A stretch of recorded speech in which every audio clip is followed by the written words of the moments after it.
So a little bit about myself. I'm originally from Zimbabwe and I immigrated to Canada in 2006. About 9 months ago, I had this burning idea that I wanted to share with the rest of the world. I felt that it had the potential to impact or positively impact 1 million people, if not more. But I realized that in order for me to succeed, I had to work with the right people who had access to the right mentors, partners, and resources in order for me to succeed. That's when I found out about Singularity U. I realized that I had to apply to the Global Startup Program, and though I was accepted, I had to pay 30,000 United States dollars, which I did not have at that moment in time. Not giving up like an entrepreneur would, like Jakub, I decided to, I found out that there was another path for me to enter through the Global Impact Challenge Canada competition. And though I won, this isn't a story so much about myself. This is a story about Singularity U that has come together with partners like Digital University and HateMap to come together and create this immersive program where people like myself, entrepreneurs and finalists who are gathered here, or anyone else who has an idea that they feel can really positively transform the lives of 1 million people and tackle global grand challenges, can come together and learn from mentors, can learn from experts from world-class companies in technology like Google. I want to thank the organizers, as well as everyone from Digital University, Singularity U, as well as HateMap for the kind invitation, the opportunity to come here and speak, as well as my very first time in this beautiful country known as Polska, Powodzenia. Good evening, everyone. My name is Bo, and I'm the founder of Holocene. We're in the business of helping communities in disaster response situations locate what they need when they need it most. Communities and countries the world over are becoming increasingly vulnerable to natural disasters. In March, my country of origin, Zimbabwe, was hit by the third most destructive cyclone in the southern hemisphere, affecting 800,000 people. And a month after that, we witnessed flooding in Quebec and Ontario, in the place that I now call home, Canada. Some technical difficulties there. Okay. But the great nation of Poland hasn't really encountered a lot of natural disasters, but many of you may remember the flooding that occurred in 2010. That spurred me to look further into the impact of natural disasters, but more importantly, how do governments and communities respond to natural disasters?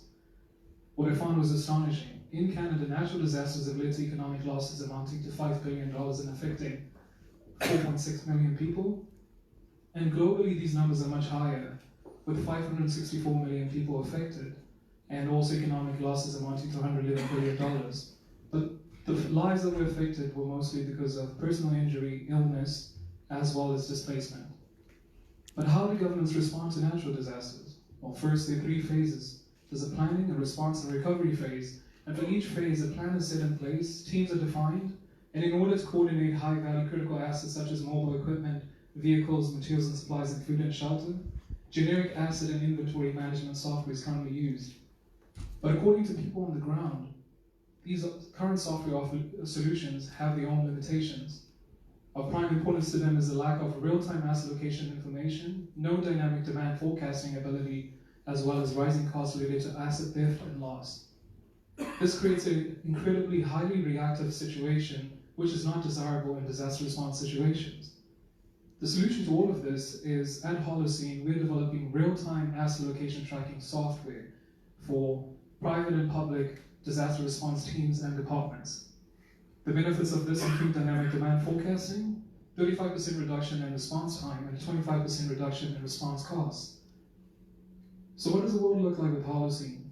Well, first, you have total visibility of high-value critical assets, thereby knowing where they are in time and space, and this can help you minimize the risk to human life, to animal life, as well as to infrastructure. To enable our technology, we use low-cost, low-power IoT sensors that beam the geolocation of any particular tagged asset via gateways to our software, which is accessible on any electronic device and also can operate in any field, whether first world nation or third world nation. Key partners for us include government institutions at the local, the provincial and state, as well as at the federal level.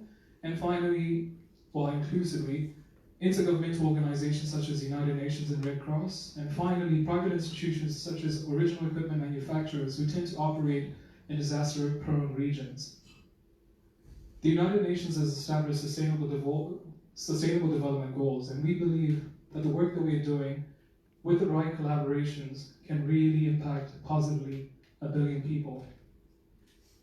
The global response and emergency market is fairly sizable, and for us to accrue revenue, we use 3 different models: subscription fees, on-demand feature development fees, as well as maintenance and installation fees.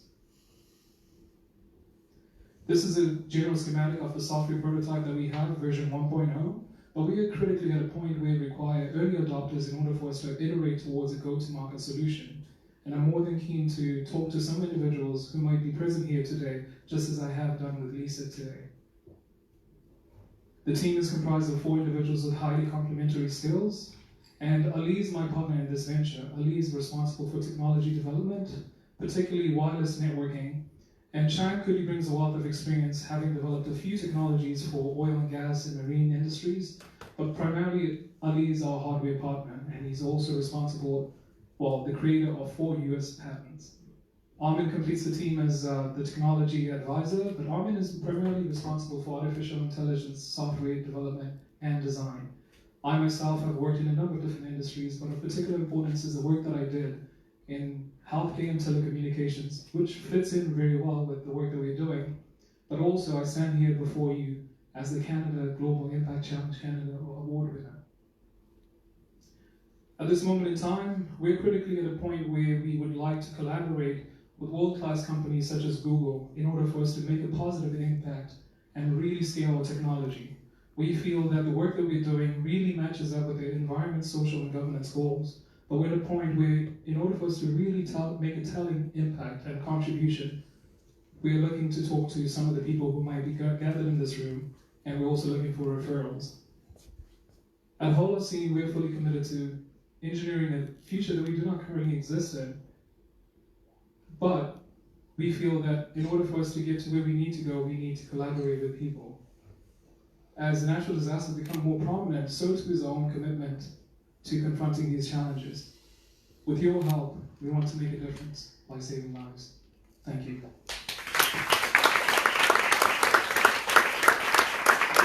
the film 2012, where Woody Harrelson stood in Yosemite Park, yeah? And there's all these volcanoes coming in. Is that where you got the inspiration from? Oh, we could say that, I suppose, but not really, no. Or Indiana Jones? Well, I used to watch a lot of Indiana Jones growing up, but yeah, I guess I'm on a crusade where I really want to make a telling contribution just like Indiana Jones did. Maybe in the Temple of Doom, we never know. Stay tuned. Super, okay, sorry, to digress. As you may or may not be aware, there's a very, very popular Jewish museum here in Warsaw.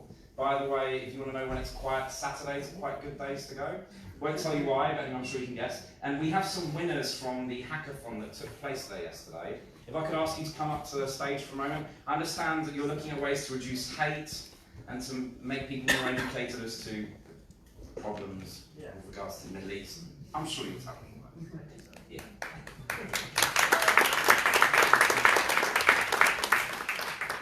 So we'll give you the abridged version just to keep it nice and sweet. I had the absolute pleasure of flying here to Warsaw. I was teamed up with 2 very fantastically talented Polish engineers and a designer from Germany. I myself, originally from Canada, Jewish, I live in Israel now. What we were tasked to do is solve different hate and anti-Semitic issues using technology. So we came up with something called HateMap. So the internet, social media has tons of incredibly offensive content. We all know it's there, it's very easy to find, and we wanted to find a way to identify where it's coming from.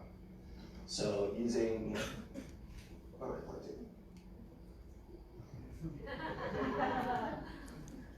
do I point? We need to Okay, no, too far, go. Yeah, okay, anyway, sorry. So using machine learning AI algorithms over the weekend, we were able to create some code that would go, actually working on Twitter, to go in, understand where there's hate speech happening online, identify when it happens, who said it, and also the location of these people. We take it, we put it into a visual map of the world, and we get to understand better where it's coming from and see what these clusters of hate really are. So as you can see, you can filter by the type of hate. So for different groups, it's more important to understand one or the other. You can also, so we're filtering this one for anti-Semitic remarks. Then just for example, we're drilling down into Poland, and then we can actually see more specifically where these clusters might be coming from. This is just synthetic data, by the way. This is just a representation. And then from that, we can also see demographically, are they male or female, what the age group is. And so what's really important for this is we're able to provide this to governments, educational institutions, law enforcement, to help them really understand where this is important, how it can be used to solve hate. Should we put more police officers on the street today because there's more hate speech happening in this specific area? Beyond that, NGOs need to understand where to focus their efforts in eradicating these issues, and as well being able to correlate, let's say a politician gives a speech, and seeing immediately afterwards what's happening on social media through that. Like I said, I'll keep it really short. That's it. Thank you so much.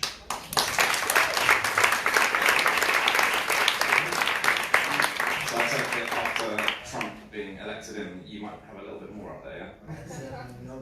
Well, that's Twitter though, so you didn't say anything, you just tweeted. Anyway, Jowita, maybe you can come and help me with the next bit, because I'm not sure exactly how to do this. But I think we need the jury to help us with the I think we need the whole jury on stage, because we made the decision together. So let's do it together.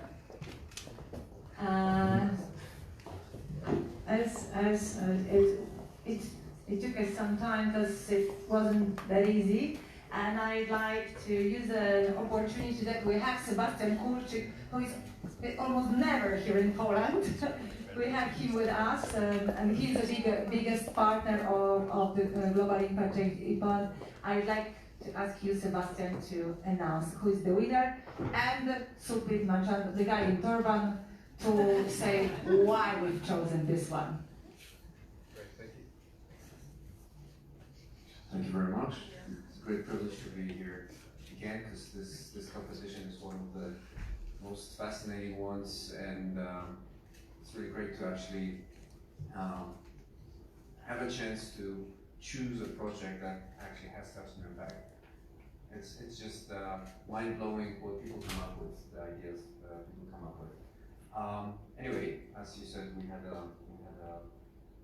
actually it was good discussion and good choices, because when you have bad projects, you have to choose one of the bad ones, and it's a real problem. If you have only good ones, then it's a good headache. So, cut it short. We decided that the winner would be a project eDrop.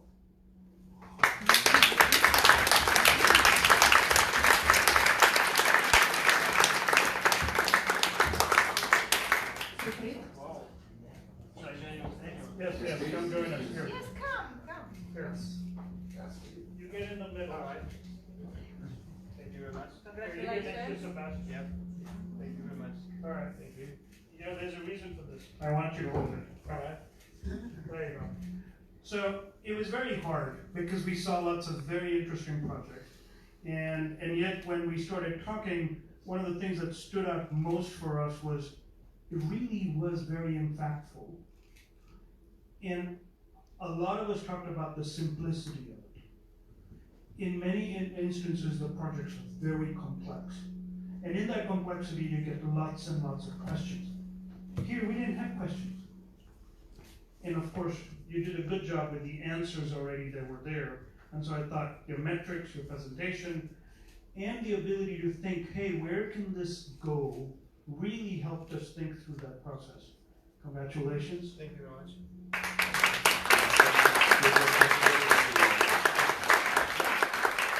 Sarah, can we ask you to? So because you will be hosting him soon. Yeah, I really enjoyed, and one of the things that was already spoken about was, again, starting small, integrating into a user process. There's no behavioral change that needs to happen here. It's something very familiar. I think we can all easily imagine us using these. And it also made me think about its water consumption in a grand scale. If we can all use a little less, we're making a global impact. That's pretty significant.